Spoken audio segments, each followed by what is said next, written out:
Dear student, you are most welcome to our educational channel mechanical Pandit. और मैं आपके प्यारे पांडे सर। आज बेसिकली डैम्प्ड फ्री वाइब्रेशन तो हमने काफ़ी सारे चीज़ें पढ़ी, लेकिन आज जो है डैम्प्ड फ्री वाइब्रेशन के ऊपर एक न्यूमेरिकल करेंगे। काफ़ी कंसेप्चुअल न्यूमेरिकल है और ये क्वेश्चन नंबर जो है आपका होगा 37। ये क्वेश्चन नंबर कितना होगा आपका 37, ध्यान रखिएगा, ठीक है। अब यहाँ पर एक चीज़ ध्यान देने वाली बात है कि हम क्वेश्चन को पढ़ें उसके पहले थोड़ा सा मैं आपको डैम्प्ड फ्री वाइब्रेशन का इक्वेशन और ये सारी चीज़ें समझाना चाहता हूँ, ठीक है दोस्तों। अब ध्यान दीजिए, यहाँ पर ये क्या हो गया, स्प्रिंग। ये लेक्चर नंबर 25 से लेकर के 40 तक में हमने काफ़ी सारी चीज़ें आपको समझाई हैं, काफ़ी सारी चीज़ें, ठीक है। अब यहाँ पर आज जो हम समझाने जा रहे हैं, ठीक है, आज जो आपको बताने जा रहे हैं सिर्फ समरी बता रहे हैं, ठीक है दोस्त। अब देखिए, ये डैम्पर स्प्रिंग हो गया, ये डैम्पर हो गया, मास हो गया। ये मैकेनिकल वाइब्रेशन का, मैकेनिकल सिस्टम का वाइब्रेटिंग एलिमेंट है। और इसका जब इक्वेशन निकाले थे, ये फ्री वाइब्रेशन है, कोई एक्सटर्नल एक्साइटेशन नहीं है, तब जो हमारा इक्वेशन बना था, ये इक्वेशन बना था mx double dot plus cx dot plus kx equal to 0। ये हमारा इक्वेशन बना। और इसमें आप देखेंगे तो ये जो आपका इसका सॉल्यूशन निकाले थे, ये सॉल्यूशन निकाले थे, क्या है, e to the power minus zeta omega N T A cos omega D T minus B sine omega D T. अब बोलिएगा सर ये सब तो बता तो दीजिए कि क्या है, तो बिल्कुल क्यों नहीं बताएंगे। ये तो एक्सपोनेंशियल कांस्टेंट है, आपको मालूम है। और ये जीटा क्या है, तो डैम्पिंग रेशियो, ठीक ना। अब ये डैम्पिंग रेशियो कैसे निकलता है, क्यों निकाले थे, ये आपको जाकर के कहाँ मिलेगा, इक्वेशन नंबर लेक्चर नंबर 30 में। लेक्चर नंबर 30 आप देखिए, लेक्चर नंबर 26 देखिए, वहाँ पर जा कर के इसके डिटेल मिलेंगे। लेक्चर नंबर 30 में ज़्यादा डिटेल मिलेगा दोस्त, ठीक है। अब देखिए, उसके बाद ये जो है, बोलिए डैम्पिंग रेशियो क्या होता है, तो ये रेशियो होता है C/cc का। C क्या है, डैम्पिंग कोफिशिएंट है यहाँ पर, और ये cc क्या है, क्रिटिकल डैम्पिंग, ठीक है, क्रिटिकल डैम्पिंग फैक्टर। तो C तो यही है डैम्पिंग फैक्टर जो दिया हुआ है। ये जो cc आप जो देख रहे हैं, ठीक है ना, cc ये बेसिकली आपका क्रिटिकल डैम्पिंग कोफिशिएंट है, और ये होता है 2mw। W क्या है यहाँ पर, नेचुरल फ्रीक्वेंसी, और यहाँ पर एक लेटर लिखे हैं ओमेगा डी। ओमेगा डी क्या है, डैम्प्ड वाइब्रेशन है। डैम्प्ड वाइब्रेशन का फॉर्मूला होता है √1 minus zeta square into omega, √1 minus zeta square into omega. अब यहाँ पर ओमेगा की यदि हम बात करते हैं, किसकी बात करते हैं, ओमेगा की बात करते हैं, तो ये ओमेगा तो आप निकाल सकते हैं, क्या है, √k/m, ठीक ना, √k/m, और ये ओमेगा डी निकल गया। अच्छा, ये बात यदि जीटा की हम करें तो जीटा का 3 वैल्यू होता है, 1 greater than 1 less than 1, critically damped, over damped and under damped. तीनों के लिए कंडीशन अलग अलग है, ग्राफ अलग अलग बनता है। ये हमने जो है यहाँ पर आपको लेक्चर नंबर 30 में बनाकर दिखाया था कि यहाँ पर ये देखिए, ये रेड कलर जो दिख रहा है ये ओवर डैम्प्ड का है, और ये जो कलर है ये ब्लू कलर है, ठीक ना, और ये जो है आपका ये वाला ग्रीन कलर ये किसका, अंडर डैम्प्ड का है। बेसिकली अंडर डैम्प्ड ही हमारे लिए ज़्यादा इंपॉर्टेंट है। क्यों इंपॉर्टेंट है, क्योंकि यहीं से लॉगरिथमिक डिक्रीमेंट निकल करके आता है कि यहाँ पर जितना है डिस्प्लेसमेंट आपका एम्पलीट्यूड, उसके रेस्पेक्ट में यहाँ कितना कम हो गया, इसके रेस्पेक्ट में यहाँ कितना कम हो गया, तो ये सक्सेसिव क्या होता है, कम होते जाता है। तो जब कम होते जाएगा उसको ही हम लोग बोलते हैं लॉगरिथमिक डिक्रीमेंट, ठीक है। तो अब मैं उम्मीद करता हूं कि आप पिछला लेक्चर्स देखे होंगे और ये कॉन्सेप्ट आपका क्लियर होगा। क्लियर है तो आइए इस न्यूमेरिकल को देख लें कि न्यूमेरिकल क्या कहता है, कैसे बनाएंगे हम, ठीक है। सबसे पहले दुनिया का कोई भी क्वेश्चन हो गिवन लिख लीजिए, तो वहाँ से क्लियर हो जाता है कि क्या दिया हुआ है, ठीक है। अब देखिए, a machine of 20 kg mass is mounted on spring. तो मास कितना दिया हुआ है आपको यहाँ पर, 20 kg, and damper such that the total stiffness of the spring का stiffness है 8 kilo newton per metre, and the total damping C कितना है, 130 न्यूटन सेकेंड पर मीटर, ठीक है ना। If the system is initially at rest and a velocity of 100 mm per second, velocity मतलब x dot हम लोग लिखते थे, और ये क्या 100 mm per second is imparted to the mass, determine the displacement. अब यहाँ से डिस्प्लेसमेंट निकालना है और वेलोसिटी निकालना है of the mass as the time function, that means कि X dot of T time के फंक्शन में, and the displacement at T equal to 1 second. ठीक है, इसका मतलब कि हमको यहाँ पर कोई ना कोई एक इक्वेशन चाहिए होगा जिससे कि हम ये सारी चीज़ें निकाल पाएंगे। ठीक है, इक्वेशन हमें चाहिए होगा, बिना इक्वेशन का नहीं निकलेगा। ठीक है, तो अभी इससे क्या निकल सकता है ये देख लें हम, इन जो अभी हमारे पास है उससे हम क्या निकाल सकते हैं। तो देखिए, तो m और k है कि नहीं, तो यहाँ पर हम नेचुरल फ्रीक्वेंसी निकाल सकते हैं। क्या होता है, square root k by M. Square root k कितना है, 8 किलो न्यूटन है, तो 8000 कर दें हम, और ये मास कितना है 20। इसको सॉल्व करेंगे तो ये ओमेगा कितना निकल करके आ जाएगा 8000 अपन 20, तो ये कितना हो जाएगा 20 रेडियन पर सेकेंड। ठीक है ना, ये आपको नेचुरल फ्रीक्वेंसी निकल करके आ जाएगा। ठीक है, अभी इक्वेशन बहुत सारा कुछ बताए हैं। ठीक है ना, अभी हमने इक्वेशन बताया है आपको, और ये इक्वेशन में काफ़ी कुछ जो मिले हमको वो निकाल लेने में ही भलाई है। ठीक है ना, ये देखिए, तो CC निकाल सकते हैं, 2mw निकाल सकते हैं। तो ये CC इक्वल टू क्या हो गया 2mw, 2m कितना है 20, और ये w अभी कितना निकाले 20, तो ये कितना हो जाएगा 2 2 2 800 क्रिटिकल कोफिशिएंट आ गया। ठीक है ना, और जीटा आप निकाल सकते हैं। जीटा क्या होता है C अपन CC, C कितना है 130, और ये CC कितना है 800, और इसको आप सॉल्व करेंगे तो that you will find 0.16, that means कि लेस देन 1, दैट मीन्स कि अंडर डैम्प्ड वाइब्रेशन। कौन सा वाइब्रेशन हो गया, अंडर डैम्प्ड वाइब्रेशन। अब अंडर डैम्प्ड वाइब्रेशन के लिए इक्वेशन लिख सकते हैं हम, क्या लिख सकते हैं, इक्वेशन। अब अंडर डैम्प्ड वाइब्रेशन के लिए जो इक्वेशन होता है वह इक्वेशन क्या होता है, x of t equal to amplitude a क्या है एम्पलीट्यूड, और e to the power minus, अभी हमने लिखा भी था ओमेगा t, और इधर आपका साइन और omega D T plus phi. Phi क्या है, फेज एंगल, ध्यान रखिएगा, फाई क्या है फेज एंगल, ओमेगा डी क्या है डैम्प्ड फ्रीक्वेंसी, जीटा क्या है, यही जीटा जो अभी आप निकाले हैं डैम्पिंग रेशियो, ओमेगा तो नेचुरल फ्रीक्वेंसी हो गया, ए क्या है कांस्टेंट, दैट मीन्स की डिस्प्लेसमेंट। ठीक है, अब ध्यान दीजिए यहाँ पर, यदि ओमेगा डी यदि हम नहीं निकाले हैं तो वो भी निकाल लें। क्या होता है 1 माइनस जीटा का स्क्वायर इंटू ओमेगा, और स्क्वायर रूट 1 माइनस जीटा का वैल्यू कितना निकाले हैं 0.16 का स्क्वायर, और इंटू ओमेगा, ओमेगा क्या होता है 20। ठीक है ना, तो ये ओमेगा डी जो है निकल करके आ जाएगा, और ये ओमेगा डी निकल करके आ जाएगा कितना 19.7 रेडियन पर सेकेंड। ठीक है ना, ओमेगा डी कितना हो जाएगा 19.7 रेडियन पर सेकेंड। ठीक है, अब आ जाए हम इस क्वेश्चन पे, इक्वेशन पे। ठीक है ना, क्योंकि अब हमें तो सॉल्व करना है। ठीक है ना, तो देखिए एक चीज़ समझिए, यहाँ पर क्या दिया है कि initially at rest that means कि एक्स इक्वल टू जिस समय 0 है, ठीक है ना, एक्स समय इनिशियली रेस्ट पे है, मतलब कि एक्स इक्वल टू इक्वेशन क्या है आपका, ये इक्वेशन लिखा है ना, तो क्या है equation A e to the power minus zeta omega T और sine omega D T plus 5।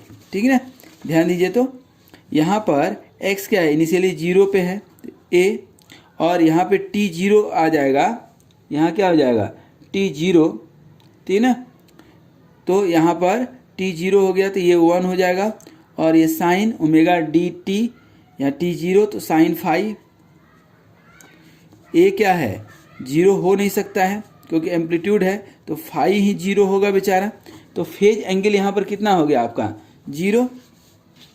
X जो है वेलोसिटी यदि हम निकालते हैं तो क्या होगा, इसको हम डिफ्रेंशिएट कर दें, इसको डिफ्रेंशिएट करेंगे तो क्या मिलेगा, ये e to the power minus zeta omega T, sine का कितना होता है कॉस, तो ये ओमेगा डी बाहर निकल जाएगा, तो cos omega D T plus 5 और माइनस, ठीक है ना, इसके लिए, ठीक है ना, मैंने पहला ज्यों का त्यों दूसरा का डी सी डिफ्रेंशिएशन, अब दूसरा ज्यों का त्यों हम रखेंगे, पहला का डिफ्रेंसिएशन, तो इसका डिफ्रेंसिएशन निकालेंगे तो ए तो रहेगा ही रहेगा, ई टू द पावर ये जीटा ओमेगा बाहर आ जाएगा और नीचे आ जाएगा, और ये माइनस जीटा ओमेगा टी और sine omega D T plus five, ये इक्वेशन निकल करके आपका आया। ठीक है दोस्त, अब ये फार्मूला आपको यहाँ दिया हुआ है, ठीक ना, क्या दिया है, and velocity 100 mm per second is important, मतलब कि at time equal to T zero पे 100 mm पर सेकेंड है। ध्यान दीजिए 100 mm पर सेकेंड है, इसको मीटर में कन्वर्ट करेंगे तो 0.1 मीटर पर सेकेंड आ जाएगा। तो ये वेलोसिटी कितना हो गया 0.1 मीटर पर सेकेंड। ए तो अपने जगह पे रहने दीजिए, ठीक है ना, और इधर जीरो करेंगे तो ये जीरो, ये ओमेगा डी, ये जीरो करेंगे तो कॉस फाइव, ठीक है ना, तो ये हो जाएगा आपका ओमेगा डी कॉस फाइव, ठीक है, कॉस फाइव माइनस यहाँ पर ए जीटा ओमेगा, और यहाँ टी जीरो ले लेंगे, क्या हो जाएगा, टी जीरो ले लेंगे तो ये क्या हो जाएगा साइन फाइव हो जाएगा कि नहीं, cos five minus sine five.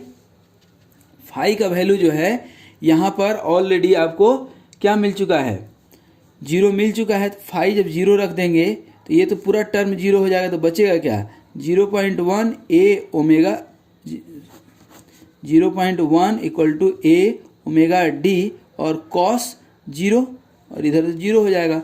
That means कि ए इक्वल टू कितना हो जाएगा 0.1 अपन ओमेगा डी, 0.1 अपन ओमेगा डी का वैल्यू अभी कहीं निकाले थे, देखिए ये 19.7 निकाले हैं कि नहीं, तो ये कितना हो जाएगा 19.7।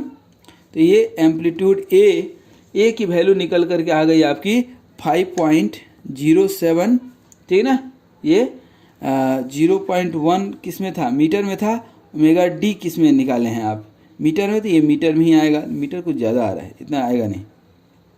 हाँ, इसको जो है 1000 से यदि आप मल्टीप्लाई कर देते हैं तब निकालेंगे तो ये आपका mm में आ जाएगा, क्यों, क्यों मीटर को mm में कन्वर्ट कर दिए, तो ये a इक्वल टू निकल गया दोस्तों, ठीक है ना। तो a इक्वल टू जो है कितना निकल गया आपको 5.07 mm, ठीक है ना। ये निकाल करके हम यहाँ पर लिख लेते हैं, क्योंकि हमें क्या होगी ज़रूरत पड़ेगी, ठीक है ना, क्या होगा ज़रूरत पड़ेगा।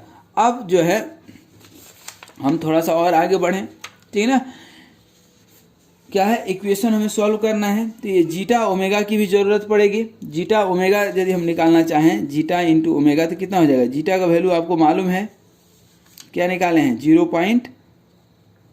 अरे भाई जीटा का वैल्यू कहीं निकाले हैं ना, 0.16 इंटू ओमेगा, ओमेगा कहाँ पे है, ओमेगा 20, ठीक ना, तो ये आपका 3.2 निकल गया, 3.2 निकल गया, क्या ये जीटा ओमेगा, ठीक ना। अब इक्वेशन हम निकालें, ठीक ना, किसका इक्वेशन निकालें 1/1, जैसे x का हम निकालते हैं इक्वेशन, तो x ऑफ t का इक्वेशन क्या है ए E minus zeta omega t और साइन ये ओमेगा डी टी प्लस 5, ठीक है। अब ध्यान दीजिए, तो x ऑफ t किसी भी वैल्यू के लिए आप निकालें, x ऑफ t a का वैल्यू अभी कितना आया था, अभी आप निकाले हैं, x का वैल्यू 5.07, a का 5.07 e to the power minus zeta, zeta का वैल्यू 0.16 आया है, ओमेगा का वैल्यू 20 आया है, t रहने दीजिए, अभी t जो है अभी रहने देते हैं, और इधर साइन ओमेगा डी का वैल्यू कितना निकाले हैं आप 19.7 t, 5 तो 0 है, ठीक है। तो ये आपका किसका निकल गया, डिस्प्लेसमेंट का इक्वेशन निकल गया, जैसा कि ये बोल रहा है डिस्प्लेसमेंट का इक्वेशन, ठीक है। और वेलोसिटी का इक्वेशन निकालना हो यहीं पे, तो हम थोड़ा सा ये स्पेस छोड़ के निकाल रहे हैं, इसलिए क्योंकि यहाँ पर हमको इसका वैल्यू भी निकालना है, किसका, डिस्प्लेसमेंट का और वेलोसिटी का, ठीक है। तो यहाँ पर x डॉट ऑफ t निकालेंगे, तो x dot of t that means कि ये वाला वैल्यू, देखिए यही इक्वेशन है ना, ये इक्वेशन है, आपको दिख रहा होगा, ठीक है ना। तो यहाँ पर क्या लिखेंगे, a के जगह पर वैल्यू क्या हो गया 5.07 into E to the power minus 0.16 into 20 into T. Omega D का भी वैल्यू हम निकाले हुए हैं, ओमेगा डी का वैल्यू कितना निकाले हैं, अभी हमने कहीं देखा है, ओमेगा डी 19.7 भूल जाते हैं, कहाँ गया 19 इंटू 19.7 इंटू क्या है cos omega D, that means कि 19.7 टी, अब फाई तो जीरो है, और माइनस ए जीटा, जीटा कितना है 0.16, और ए का भी वैल्यू रख दीजिए ना 5.07, और इंटू ओमेगा, ओमेगा का वैल्यू कितना है 20 e to the power minus 0.16 into 20, और टी, और sine omega D T 19.7 into T. ठीक है, 90, ये इक्वेशन हमारा पूरा का पूरा बना। अब डिस्प्लेसमेंट वाले में ये हमारा एक मतलब कि जो है कहे तो ये आंसर हो गया, एक आंसर हो गया, एक दूसरा आंसर ये हो गया, लेकिन क्वेश्चन में इसी में थोड़ा सा घुमा दिया है। बी वाले में क्या बोल रहा है, displacement and velocity of the mass as time function. तो एज टाइम फंक्शन आपका निकल गया कि नहीं, डिस्प्लेसमेंट भी देखिए यहाँ पर डिस्प्लेसमेंट आपका निकल गया, और यहाँ पर वेलोसिटी निकल गया कि नहीं। अब बोला है कि displacement at T equal to 1 second, यहाँ 1 सेकेंड पे आप निकालिए तो क्या निकलेगा, ये 5 क्या डिस्प्लेसमेंट एट 1 सेकेंड, तो निकालेंगे तो x ऑफ 1, ठीक ना, तो 5.07 e to the power minus 0.16 into 20 into 1 और साइन 19.7 आ जाएगा। इसको आप सॉल्व करेंगे तो यहाँ पर जो है आपका जो वैल्यू निकल करके आएगा एट 1 सेकेंड, तो ये 0.148 निकल करके आएगा, ये आंसर mm, ठीक है ना। तो ये आंसर याद रखिएगा, ठीक है ना, निकल जाएगा। यदि हम वेलोसिटी की बात करें, ठीक है ना, कि वेलोसिटी हमें निकालना है कहाँ पर 1 सेकेंड पे, ठीक है ना, कहाँ पे निकालना है 1 सेकेंड पे, ठीक है ना। तो यहाँ पर आप निकाल सकते हैं, ठीक है ना, t इक्वल टू क्या रख दीजिए 1, तो ये निकल जाएगा, ठीक है ना। लेकिन ये मांग नहीं रहा है तो हम क्यों निकालेंगे, आपको निकालने की इच्छा हो तो आप निकाल लीजिएगा, ठीक है, निकाल सकते हैं, ठीक है ना। तो ये हमारा ये हो गया। फाई का वैल्यू जो है फेज एंगल, ठीक है ना, फेज एंगल जनरली जो है फेज एंगल की यदि बात करें तो फेज एंगल यहाँ पर 0 आ गया है, ठीक ना, बट फेज एंगल का यदि आप फार्मूला लिखना चाहें तो जनरली फेज एंगल का फार्मूला होता है आपका zeta omega upon omega D, ठीक ना, ये याद रखिएगा। tan phi equal to zeta omega upon omega D होता है, ठीक ना। तो यहाँ पर अभी ये है, लेकिन जीटा का वैल्यू आपका निकला था 0.16 और ओमेगा का 20 और ओमेगा डी का वैल्यू 19.7, ये हो जाएगा आपका, निकालेंगे तो 0.16 के आसपास। तो इससे आप फाई निकाल सकते हैं, tan इनवर्स इतना कर देंगे 0.16, तो ये 9.37 डिग्री आ रहा होगा फेज एंगल, ठीक है ना। Phase angle for the velocity, ये फेज एंगल जो होगा किसके लिए होगा, वेलोसिटी के लिए होगा, ठीक है ना। डिस्प्लेसमेंट वाले में तो 0 पहले ही आया था, और दूसरे वाले में हमने वेलोसिटी में भी 0 रख लिया था, वेलोसिटी में भी हमने फाई 0 रख लिया था।